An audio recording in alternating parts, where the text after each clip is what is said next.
I'm here with the founder, actually, Andrew. Pleasure. Yep, it's a little bit different here. We're going to be interviewing Andrew today because he has some things in the works, and he himself is now a self-business owner. So Andrew, we're here at your car wash called Personal Pitstop. Kind of tell us about how you got this started and what we're at right now. Yeah, so started off doing mobile detailing and pressure washing, which was my first business, my first real business, I guess you could say. And then kind of morphed into this idea because when I was doing detailing, I felt personally like it was a hard business to replace myself in, and said, how do I create something more scalable where I can replace myself and then be able to go from being in the business to working on the business. Mm-hmm. So I thought a car wash was a great opportunity because yes, you have to still run it like a regular company, key principles, values, missions, and all the above. But it's a model that is pretty sustainable when you do get it correctly. So really, that's kind of why I got into the business. Is I just really like the industry. I like being in a membership model business because in my first business, what I noticed was, you're always chasing down the next client, mm-hmm. and then after you do a job, you're fired. So I wanted to be in the reoccurring revenue business, and I like our car wash membership model because it's so valuable to a customer. Like for anyone out there watching, if you're in Town and Country Oldsmart, it's like, even let's just take our middle package, the gold package at $40 a month, that's $24 for an individual car wash. So for somebody that washes their car once a week, they're gonna spend, $96 versus spending $40 to wash for the entire month. Mm-hmm. So it's a no-brainer for people to become a member, and it's good for us as a business because it's like our baseline expenses every month are always gonna be, covered. Yeah. Well, we have a lot of fixed expenses. I would say variable expenses are always going to be like water, just because it's like it depends on like how many cars you're washing. Mm-hmm. Same thing with chemical. Mm-hmm. But yeah, labor's pretty much a whole fixed budget for this. Obviously, got to keep people under 39 hours if they're hourly. Yeah. Stuff like that. So when you were fully deciding on a car wash, I'm from up north, Illinois. Not too many car washes, and then you kind of come down here. A, the first thing I realized is there is a lot of car washes, and B, it's a great opportunity to start a car wash. But was there any other ideas besides car washing you kind of almost went with? Or were you nervous about opening car wash knowing that there's a good amount down here in competition? What was kind of your final, I want the car wash system, besides the model itself? Well, I think the competition, the answer for that is you have to be different, and you can't just say we're different, right? A lot of businesses open up and they're like, oh, we have great customer service. Anybody can say that, right? So with that being said, it was really about envisioning how do we design something so different than the other car washes. The other car washes in the area, that'd be very cartoon themed. They're very cheesy, and I was like, how do we build something that it's if Audi or Tesla or even any of the tech companies like Apple, something super sophisticated, open the car wash, what would it look like? Yeah. And that goes into the whole architectural design. Chris, who we had on the show, my architect, I kind of laid out my vision, and I was like, we want to be like the Apple/Tesla of the car wash business. Yep. I was like, draw something up.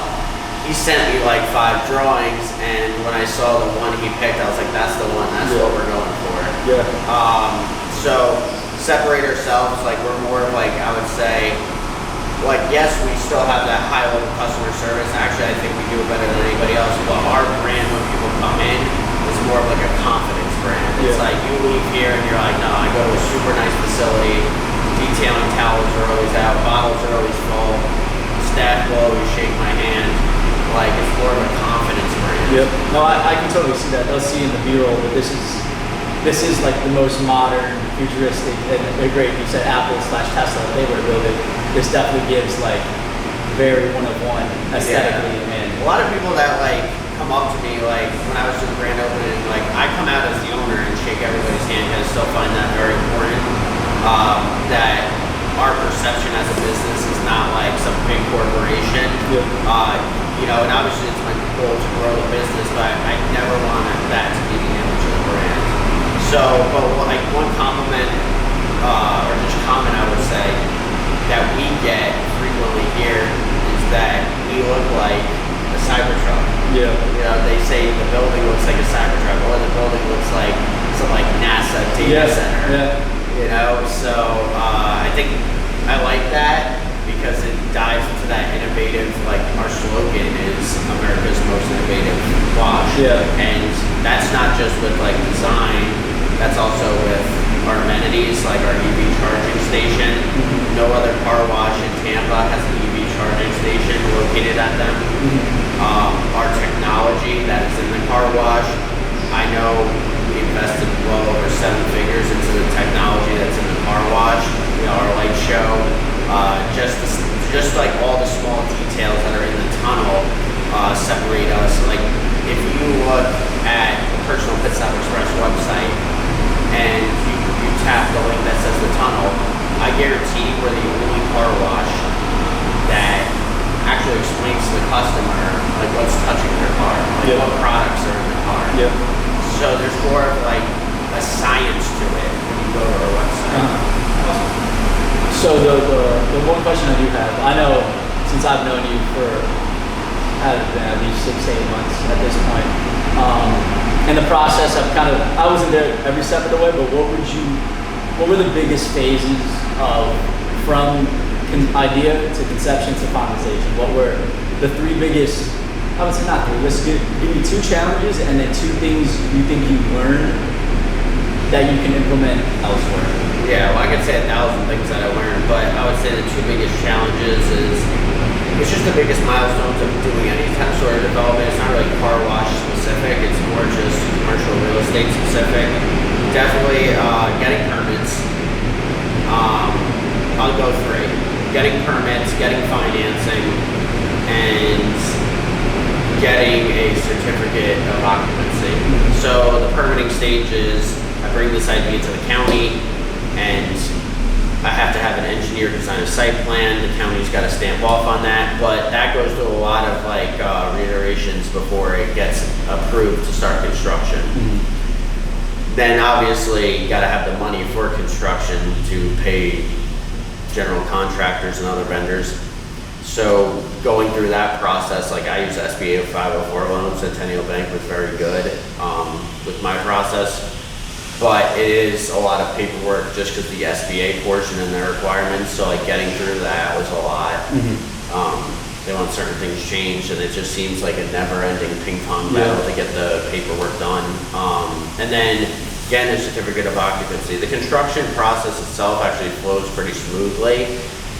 I don't want to say that smoothly because, let's say a plumber doesn't show up this day, that affects the electrician, that he's pushed back 2 weeks. So there are a lot of like delays in construction when you don't have like strict management over those subcontractors. But the hardest part's when the building's fully done and you go to apply for your certificate of occupancy, and Hillsborough County or any county comes out and they're like, we want this, this, and this changed, or we want this and this sort of paperwork, and it was something that we should have taken care of 4 months ago, or we're never told that we had to take care of it 4 months ago, so now I got to go back and get all this stuff, and it's just like a constant, like it's like trying to run into a wall and knock it down, and you get back up and try to run into the wall and knock it down, and eventually the wall loosens and you get over it or through it.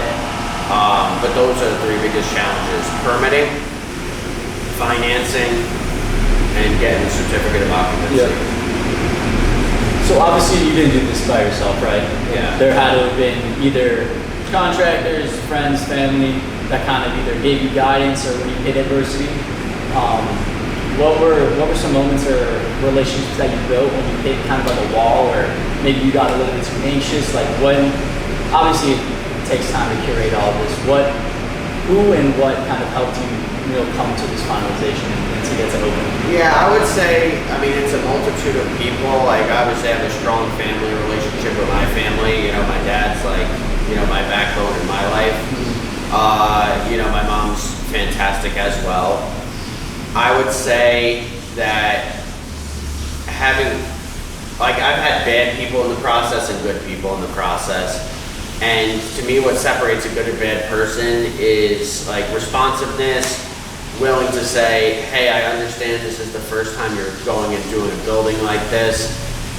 Here's how I've seen it on past projects. I think this can help you. You know, just people that are willing to extend a helping hand beyond their normal scope of work in their contract and really give you the guidance that you need. And then YouTube too, like I've always said it, anything in today's like era you can learn on YouTube. Like if you wanted to learn how those steel pilings go in when they build skyscrapers, you can YouTube it. Find some structural engineer or an architect that's on YouTube and you'll be able to watch it and be like, oh, that's how we did that. Or we did that like that because of that. So all those things, YouTube is good education, online articles are good education, but mainly the idea is that when you dive into something you have like no experience in at all, it's just about that will to say, I'm gonna figure it out no matter what. That's a great, I was gonna ask, like, what was your why? Was your why because you wanted to have something for yourself? Was it monetary? Was it purpose driven? Like what was? Yeah, I would say all the above. Like I'm not gonna go on, you know, camera and be like, you know, it's all about just smiling, being friendly, and enjoying life. Like it is, you got to make money to stay in business. Like it's just the reality of the beast. But purpose definitely as well. So, you know, my dad was in the construction business. I was in the detailing business. I like the clean, shiny car stuff. I like the process of construction. So when I did that personally, I put two and two together and I said, the car wash would be a great thing to start. So when I started that process, I was just like, this is the thing that's going to be right for me. And then I went from there. And looking back, it's been a crazy journey. I had one property that had under contract for 30 plus days. That contract had to get rescinded, not because it wasn't zoned for a car wash, but because that development had no septic and it was on a road that was super busy, had no septic, no sewer. So just like learning lessons like that, like you do one of these things, you need to have a monster checklist of stuff. Prerequisites. So when people go, like we've had some residential real estate people on the show, they're pretty quick when they go to close a property because there's just not too much in residential. And obviously like people going in to buy a home, it's not like they're trying to knock it down and build a bar. But when it comes to commercial, stuff's gotta be zoned properly, you gotta pay attention to setbacks, utilities. Those are like the three most important things. Setbacks for people that don't understand that pretty much means like, let's say you have a road and the county tells you the property needs to be built 15 feet setback from the road or 30 feet setback from the road. You might find an amazing property and the county will tell you it's gotta be built back 100 feet from the road, but if you're a retail business and your whole thing is your buildings, your marketing, for a huge majority, it's like that's not gonna work for you. So I think it's just about going through a ginormous checklist and making sure all things check the box. And that's why in commercial, nothing really closes below 120 days. It's like a 4-month process to close a property. And that's early. I mean, the guys that go do, you know, giant skyscrapers, they're in a due diligence period for like a year. It takes like 18 months to close a property. Just from the second you get it under contract to when you actually purchase the land, it's a 12 to 18 month process. And then it's another year process to get permits. It's a year process to get permits and then it's probably 3 or 4 years to build that thing. You know, so it is a long process, but when you finally get through it, it's like, I don't know, people came up to me and they were like, are you gonna be like super excited when it opens? And I was like, I'll just be relieved. And I didn't mean it to diminish the fact that I was super excited about getting open. I think after I was open for a week or two, it like started to hit me. But I was just more relieved that like the more unknown part was done, you know, and this is more the known part. And people really love it, so now I feel pretty good. Do you think I know you're relatively new from open date, but when you talk about fun and enjoying the process, do you think the lead up to this has been more fun, or do you think now that you're open, you're kind of getting your day-to-day routines down? Granted, smaller sample size than the process of opening, but what would you think this is more fun, or do you think the conception and bringing the ideas to life is more the fun? I think the bringing the idea to life is fun in the beginning, but again, it's such a long, drawn-out process. It's like, it gets to a point where you're just mental fatigue. Yeah, you hit that like adrenaline. Oh, this got done, and then something else happens. Oh, we did that, and it's kind of like a stock chart. But like being open, the construction business is a straight shark. So like, when you come here and you interact with your customers, it's a lot more enjoyable. Mm-hmm. Especially like a car wash is the type of business where like people go to feel good. Yeah. So the number one reason people wash their car in America is a confidence thing. It's like they want to. It's just look like good, feel good, play good. Look good, feel good. Yeah.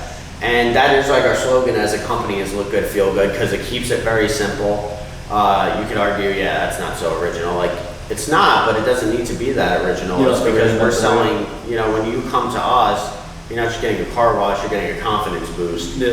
And I think that is like super enjoyable. It's like seeing people's like smiles outside the tunnel. Mm-hmm. And then, you go and hand them the detailing towels, or you even take it a step further and help them detail the car themselves. Yeah.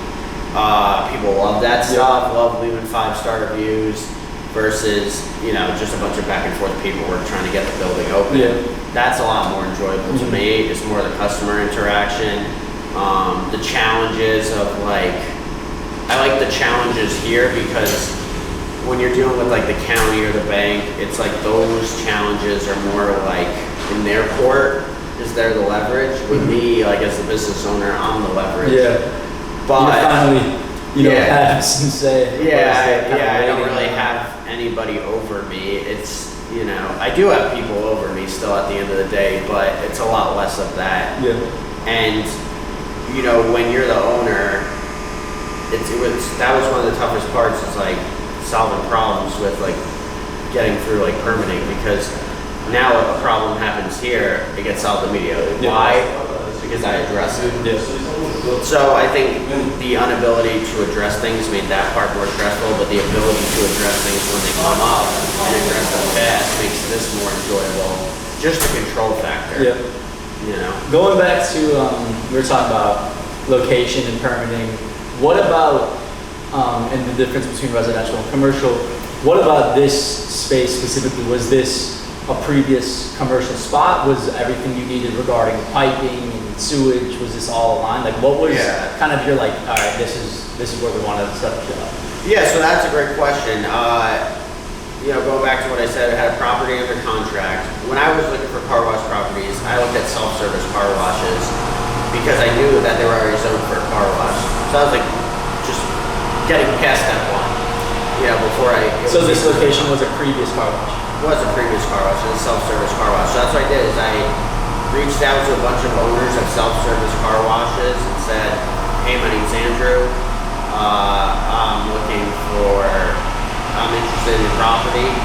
I want to get it under contract. Let me know if it's something you'd be interested in. And when I had that other property under contract and it didn't work out, the next day some dude that told me, he said no to selling his property. He had messaged me back, like tagged onto the iPhone, like replied to that same message, that first message for me, and then said yes, like I'm interested now. So it ended up working out, like kind of like miraculous. I was about to say fate.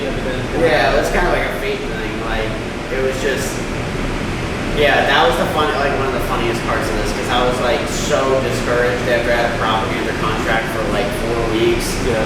And it's like restart that process. And I'm like, am I ever gonna find a location? And finding a location is a very hard part. Yeah. Like just with all the amount of requirements, it's not like you just find land you build. It doesn't work that way. Yep. That was super cool. Got this one under contract. And then the funnier story with that is the property was only 0.8 acres that I had under contract here. And I was like trying to work with the design team to fit a CAD file to make sure that you could fit a 80-foot tunnel, but that might be too small. To go down to a 70-foot, and then I found out that the neighbor property, literally right next to it, was also for sale. Yeah. I found out it was also for sale. I was about to rescind the contract and lose this property. Yeah. And I found out that one, the next door property, was for sale. It was just woods. So I didn't see the sign or anything until the hurricane. So when I Google Earth and I looked up and it said that property was for sale, and I'm like, oh, I guess it must have sold because there wasn't a sign because it was knocked down by a hurricane. And then I found out, no, that thing's still for sale. So I got both properties under contract. And then in my permitting process, I put both properties together, like you merge them together. Yeah. You just create one big parcel. It came out to like 2.55 acres, like 111,000 square feet. Oh, nice. So came out to a big property, and yeah, that was another miracle. Like a couple miracles along the way, and sometimes it takes that. Yeah, I was gonna say how there's got to be. I don't know if it's luck, fate, but dominoes to fall in a sense to looking back, you're like, okay, that happened because. Yeah, I just think if you're persistent and you don't take no for an answer, you'll eventually end up on the flip side of the coin. And a lot of times, actually most of the times, it's just not in the direction that you thought. Yeah.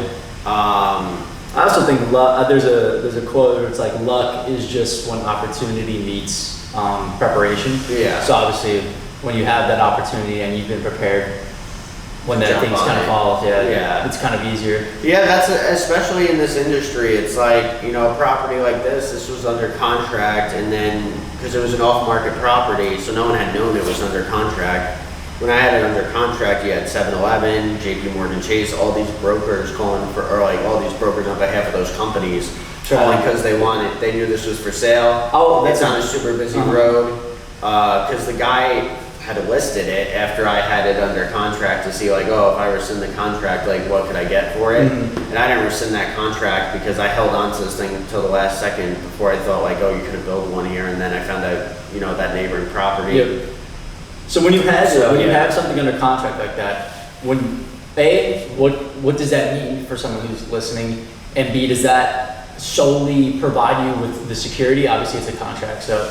Are they able to entertain offers from competitors or other companies for this property? Or not while it's under contract. I, as the buyer, have the potential to rescind it.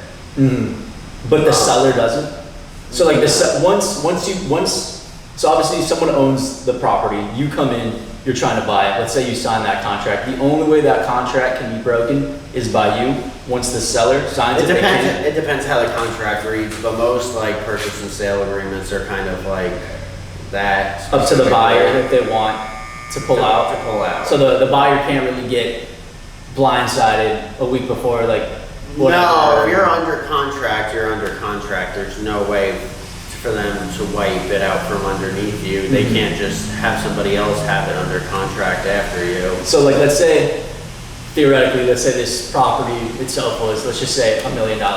You're under contract, 7-Eleven comes to the owner of the property while it's in contract and says, oh, I have 1.5. There's nothing that seller can do to get out of your deal?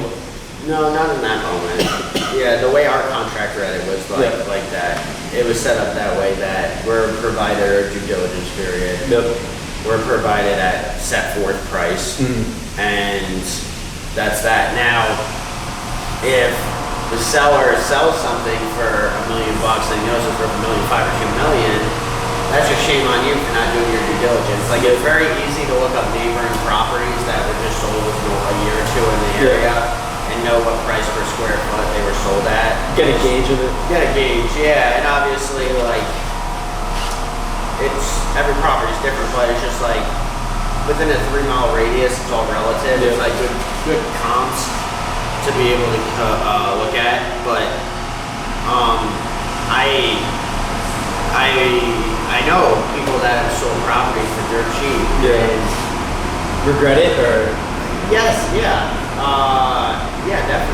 definitely people that have bought properties back in the day. I mean, look at Midtown in Tampa. Some old guy came down, bought up a bunch of property. And then these big PE groups come in and they say, we're going to go build 375 units, all these restaurants, parking garages. That guy hit a gold mine was kind of lucked into. He bought in like the 80s. It was a great area because it was right on Dale Mabry, and sold it for, you know, over 9 figures, all those like parcels combined. So you never know the value of what something's going to become worth. Like when you see other development coming in the area, It's a good sign. your Wawa, yeah, that good sign. Schools are very important. Schools provide, especially for our business, right? Like, so you got moms, dads, and they have kids in school. They're more like stable. Yeah. They're more stable people. So that provides us with stability as a customer. And we have a customer that comes in and pays 30, 40 a month. They're probably going to be a member forever. Yeah. Because this is where they live. Yeah. They're stable. Long-term home base. Long-term home base. Yeah. So that's a very important thing for any real retail business. Is you need houses. You always say count the roofs, but count the schools as well. Yeah. I guess to wrap this up, I know again very small sample size of being open, but what are your long-term plans? What do you hope this becomes? Do you have desires and ambitions to build more locations? Do you want to just have Personal Pitstop as a car wash brand? Do you want to see if you can take this and venture into other industries or other opportunities? What's kind of like your So my goal is in 6 months start the process to go raise capital or I would say less than 6 months, probably 4 to 6 months, to start locations 2, 3, 4, and potentially 5. Yep.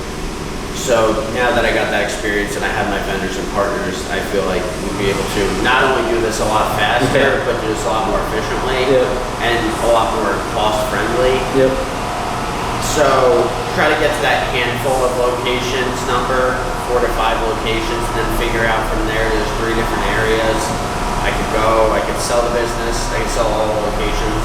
I can turn into the Starbucks model where I say, we've had multiple of these become successful. Do you want to own one of these Personal Pitstops? Start a franchise. Sell the location. Yeah. Or I could go like the corporate route of which is like the Home Depot model of we're never going to franchise, no one else is going to own them, but we're just going to go raise big money from Wall Street and then go build them nationwide. Which they're all franchise versus corporately owned. They have their pros and cons. It's like franchise, I could be 100% owner, but I'm only really like a 5% loyalty over the franchisees. Corporate, I might have to sell a lot of my equity to get a big chunk of money. But it's like, would you rather be 100% owner of 5 locations or 40% owner, 30% owner of 500 locations? So like, you gotta take that into effect too. I think it just depends what you want to do. Or do you want to do none of that?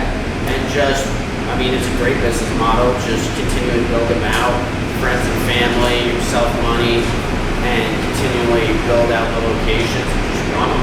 Because once you have the memberships, it's just a cash flow model. The exit strategy could be death. I hear you. And it is for a lot of people's businesses. So definitely. I appreciate the host being on the show today. Thank you for doing it. I was gonna say, I'm proud of you, man. I've known you this was not this whole, before you started, but just kind of like hearing bits and pieces along the way, and to finally see it, up and running is pretty sweet. So congratulations and thank you. Yeah, pleasure. Sweet.